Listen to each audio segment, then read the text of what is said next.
A very good morning and welcome back to this week's Arcadem Podcast. This week we are going to be discussing the North American gambling industry. As always, we have two faithful gentlemen with us. Good morning, Philip. Good morning, Christian. Good morning. Good morning. Morning. So let's just dive straight into the first question, as we always do. So the US has a tradition of land-based casinos. So how does that translate into digital markets? It's a very good question, Matt. It's we've seen over the last few years, we've seen a lot of transition from the US land-based market onto the online market. At 2020, the online market was valued about $60 billion US. This is why we see all these acquisitions now from big land-based operators such as Caesars Palace acquiring William Hill, for example, for the land-based, the online version there. Yeah. So this is the Americas has traditionally been very land-based focused, and I think now with everything we've been through the last few years, they see the need to regulate the markets as well, and go in for the online perspective as well. So right now the regulation of the market is still ongoing. So there's a few markets regulated, states regulated already in the US. Right. Okay. So it's going slowly but steadily. So I think in the future we'll see a lot of more acquisitions like this, and people from the US going more onto the the online side of the casinos instead of the land-based. Just to add what Christian is saying there as well. So when you look at it from a player's perspective, they have a massive influence over what's going on as well, because US players, especially in land-based and even in the UK or anywhere else in land-based setup, they've always been used to kind of a lower RTB in the slots. So when you play a game, you see some of these high rollers that are staking, $50 or $100 on a game, and they get like 20 times the win, and they're like, "Oh wow, that's a big win." Yeah. In the online setup, that is not a big win. If you bet $100 and you get $2,000 back, you're like, "Yeah, that's a nice win," but I could be getting 20 grand, which is 100 upwards of my money. So I think that is becoming a lot more prevalent. Is why they're starting to look at this online change, because when you see the streamers and the technology we have these days, and they're staking at the stake you're staking in land-based, and they can win a lot more than you can, you're thinking, wow, why am I not playing online? What's going on? So I think you've got to tackle it from that perspective as well. It's the players that are also driving it, and these high rollers, they like to go to Vegas and Macau and places like that for the experience. You get treated like a prince near enough, or a princess, and you get to stay in the suite, and it's like that experience. So that will never die down. I think people will always want an experience. But when it comes to more general, everyday gambling, they will want to go to online because the odds are more in their favor with slots. Table games are kind of the same no matter where you are. It can differ slight, but it's nothing like slots will. Christian can kind of further that, because I know he used to be a VIP manager in Australia, right?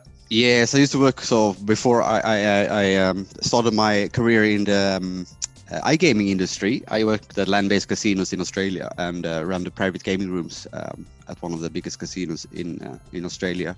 And it's a very different type of players and mentality in there. It's more of a community, and I think they've taken a little bit of a hit. Not the casinos per se, but the communities. They don't feel as much connected anymore. So I think that's why this whole online what we're going for now, and the player interaction, there's more and more these you can play together applications coming out for social gaming, but still under gambling. So it's that social part as well that's very important. I think that's what many of these casinos now are focusing hard for as well, for the online realm. Especially, and I suppose I was just going to say, it's the experience as well, right? Because ultimately, if you're always used to that experience, what you were talking about, Philip, of the high rollers coming in, being treated, all this, that, and the other, in effect now, if you are an average player, an average gambler that just wants to go on, you can experience not necessarily that being treated like a prince or whatever, but you can actually experience the high, the high wins by just being on digital rather than actually go into these places and experience it for real. Yes, that's correct. Just adding to that as well, as Christian mentioned and yourself just mentioned, with kind of leaderboards, that generates that competitiveness across the players. This is going to be a bit of an Arcadem plug, so I apologise. But we have the Starfang promotion at the moment, which is leaderboard, and you can see the players in the leaderboard, and the aim is to get to the highest efficiency, you get the high reward, and it's just through playing the game. And it doesn't matter if you're a VIP, it doesn't matter if a normal player. whatever you do, it's equal to the leaderboard. So, you know, a smaller player could win or a VIP player could win. So they can be really competitive with each other, where in the land-based section, a normal player is not going to be able to compete with someone who's staking, you know, £1,000 or $1,000 or €1,000 a spin. You know, that's not feasible for the normal player. So, but when it comes to the online perspective, to get into these promotions is fair. You know, they can kind of compete themselves and they can get rewarded for just what they do, which they might not be able to get in land-based. Okay. Yep. Okay. Very cool. correct. Okay. So again, you know, without plugging anybody, how tricky is it for, you know, a European company to enter the American market right now? I know the shift we're talking about, that it's going from land-based into digital, but how difficult is it still right now? It comes down to compliance there as well. Like Europe is a very regulated area as well as we speak now. So the US are just slowly starting to regulate and figure out state by state what the regulation should say. If they should allow poker, if they should allow video slots, sports betting, etc. Which one of the verticals they should allow. So I think we will see a lot of things changing and a lot of things legislation changing. So right now it's a little bit tricky to enter the market. I think it will be easier. There's going to be a lot of legal things involved with every new regulation coming up. So it's, to be quite frank, it's a tricky one. It's a tricky one to be. Well, for someone like Arcadem, we have kind of not an easy way in, but we have an established way into the US market. So Bragg Gaming have completed their bought acquisition of Oryx, and Oryx we're on their RGS.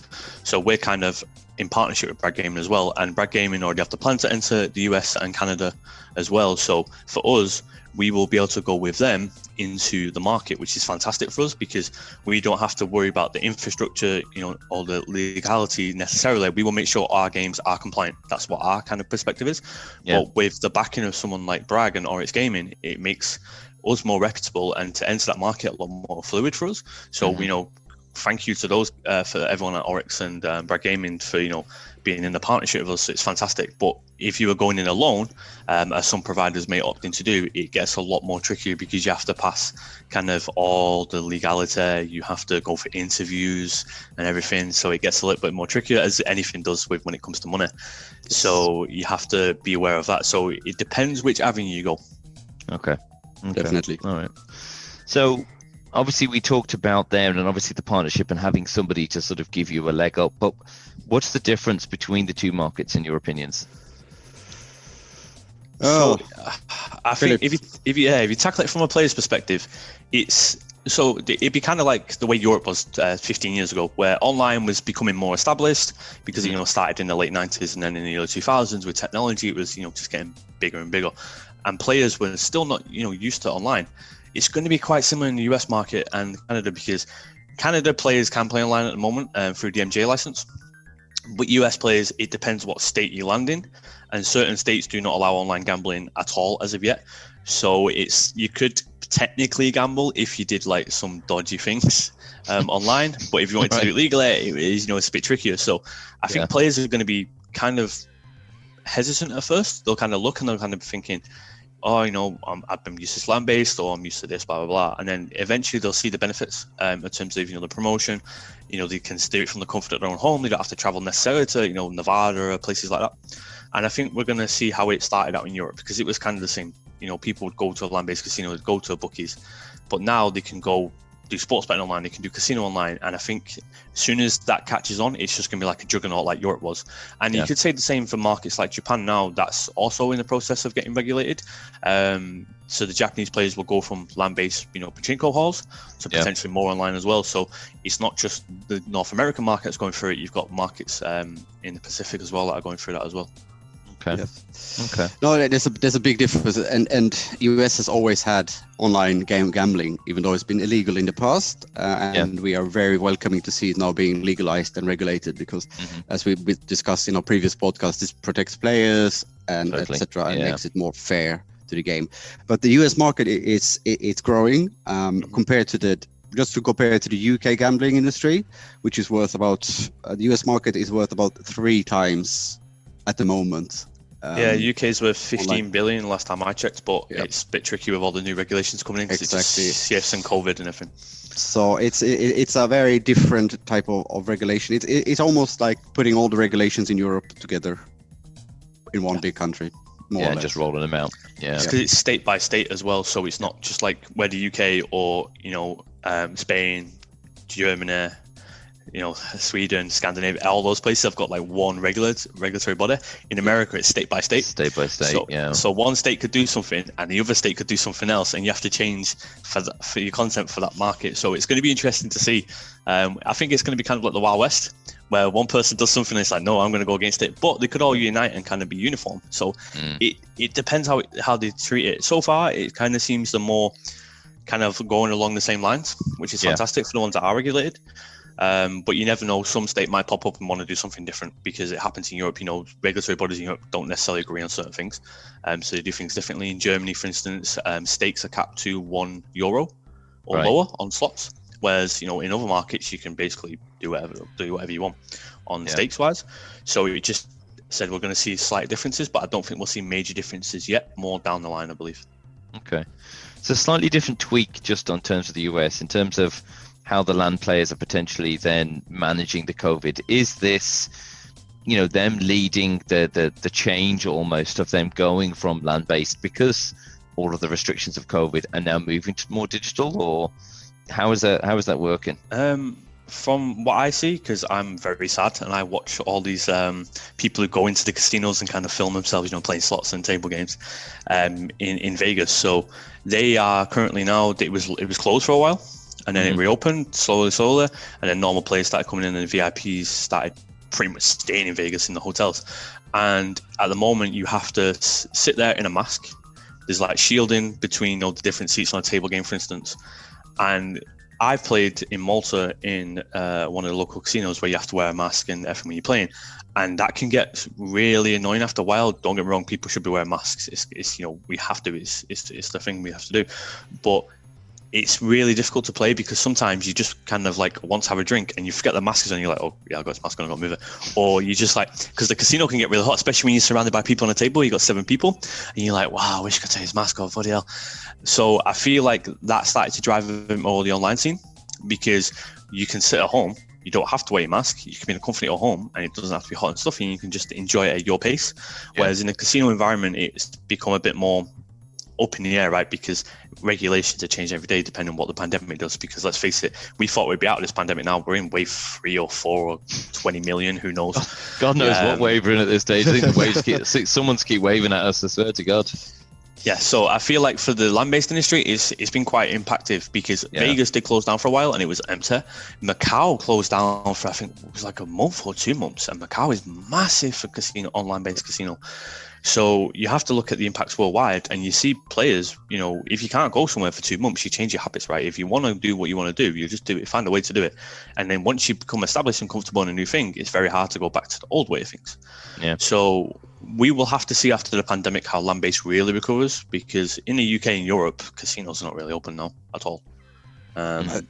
I think this whole thing as well have made people look at different verticals. Everybody's land-based casinos have been sitting nice for many years. No one saw this, what we're now happening or coming.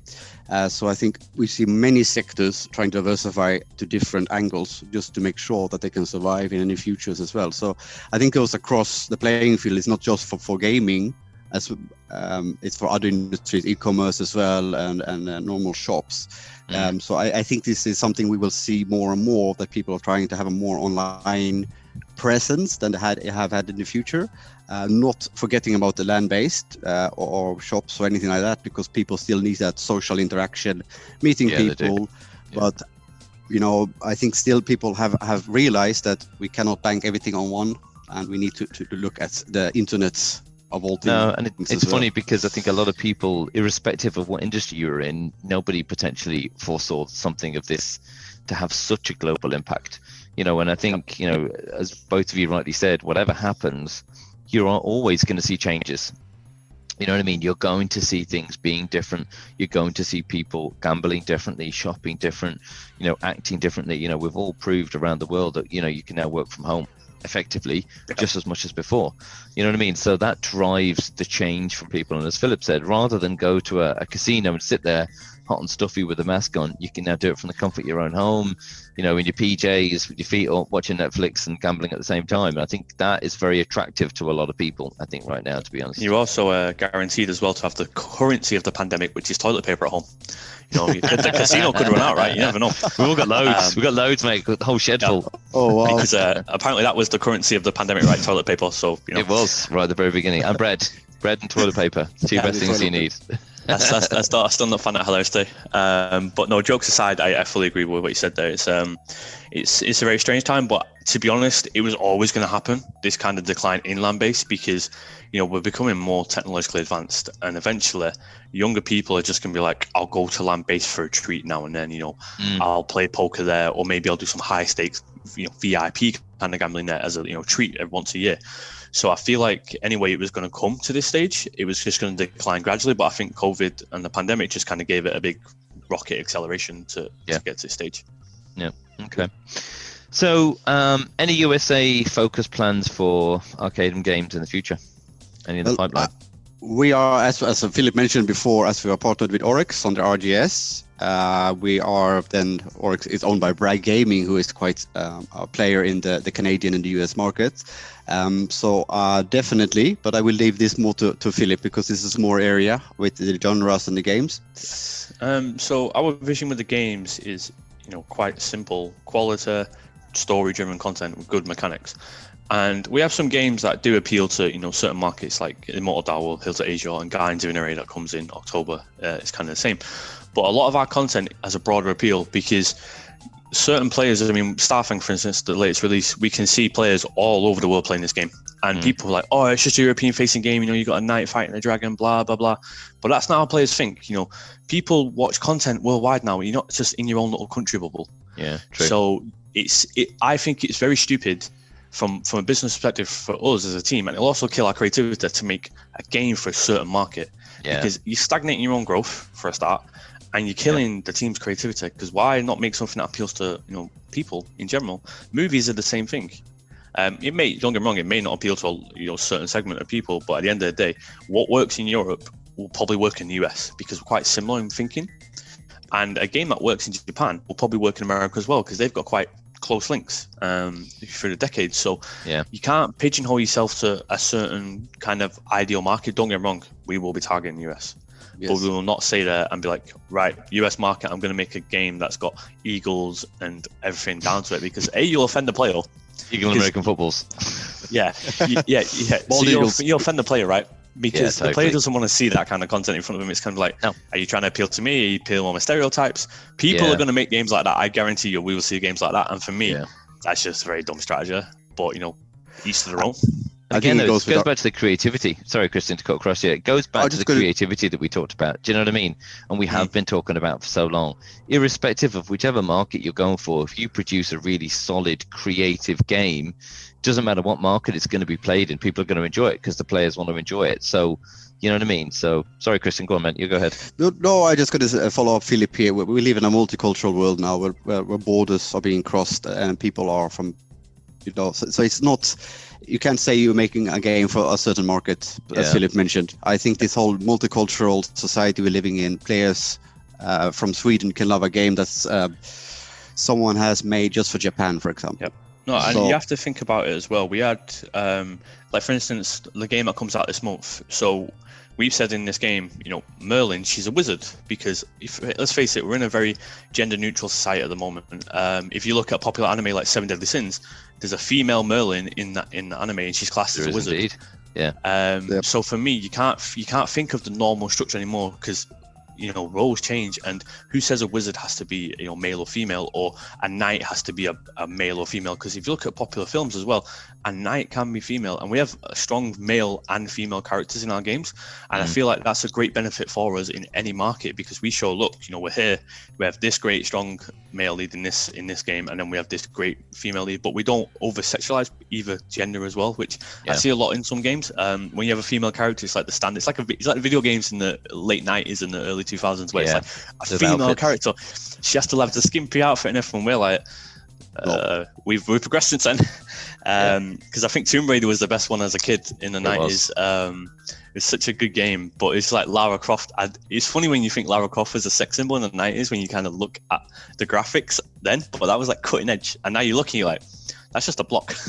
And if you think as well, she as a character has now been brought back into Fortnite, so she's the most recent skin in the most recent Fortnite game. And she got rebooted as well into some really cool games. Yep. Yeah, she got very cool. But just one thing I'm going to say just before we call this, right? So I know we talked about not stereotyping, and we're not specifically focusing on that. But is there any themes that we've seen so far from the sort of early adopters out in the USA that, themes of games or anything that actually does resonate, with the gaming industry over there for now? I think it's more the titles that are doing well in Europe will do well in the USA, as we can see, and table games especially because it's very focused on land-based, which we got Panda Pole coming out, which I'm really excited for. But with the players, you can't stereotype them for that as well, because we don't really know the market yet, because we know it from a land-based perspective, but we got a lot of forget that. You can have younger players who have never gambled before in the US because it's so it's easier to gamble online, right? We all know that it's easier to do it from the comfort of your own home. So we're going to see younger players coming in, and we don't know what the younger players in the US market are generally going to do. We can kind of gauge it from Europe because we can see, but if it goes the same as that, they're going to like all the nice quality driven content, the graphics, the artwork, the sound, everything. They're just going to love that kind of content. So it's difficult to see, but I think we'll have to see a year in the US properly to kind of gauge that. I think as well they need to have a bigger selection of game providers available to them before we can make this. I know one of the bigger providers, NetEnt, they were one of the first to enter the US market many years ago. So when you put your footprint there, it's easier then to distribute the games out. So I think we need to wait, as Philip said, a year. I'd just like to comment on stereotyping though. Christian mentioned NetEnt. So they came out with a game recently, Hell's Kitchen, which is a very branded game. However, Hell's Kitchen really only applies to the US and maybe some European markets that are aware of Hell's Kitchen. So if you look at Latin America and Japan, they're sat there going, "What the fuck's Hell's Kitchen?" Yeah. So and it incurs a big cost in a branded game. So NetEnt is a massive company, don't get me wrong, so they can kind of afford that brand recognition, etc., etc. But for an everyday provider, you wouldn't want to take that risk because it can backfire on you massively. Because in other markets, who knows Hell's Kitchen? Like in anywhere outside of the US, North America, and Europe, maybe some like Australia and things like that, but nothing in like the mainstream markets of Asia and Central Europe and Eastern Europe and things like that. You have to always take the mentality of everywhere, not just focused. And from what I've seen from the game, it is in casino lobbies, but I can't see the game anywhere online from streamers. I've seen some streamers play it, but I've not seen a lot of the streamers play it at all because it just doesn't interest them, because the mechanics for the game are quite solid, but it's the theme. It's kind of like, I like Hell's Kitchen, but I won't play the game because I'm like, it's a cooking game. It doesn't really make sense for me. Like, so you can't pigeonhole yourself that much, I believe. But I could be wrong. The game could be smashing it for all I know because I don't know their figures right. But for me, that's a very risky strategy. And that comes back to us just making sure we make absolutely solid games for our gamers to enjoy, irrespective of where they are in the world and what they're doing. That's correct. Yep. Okay, cool. Listen, gentlemen, as always, a true pleasure. Thanks very much for taking the time. Enjoy the rest of your day, and we'll catch up with you soon, boys. All right? Thank you very much. Same to you. Take care. Thanks, guys. Bye-bye. Take care. Bye. Bye-bye.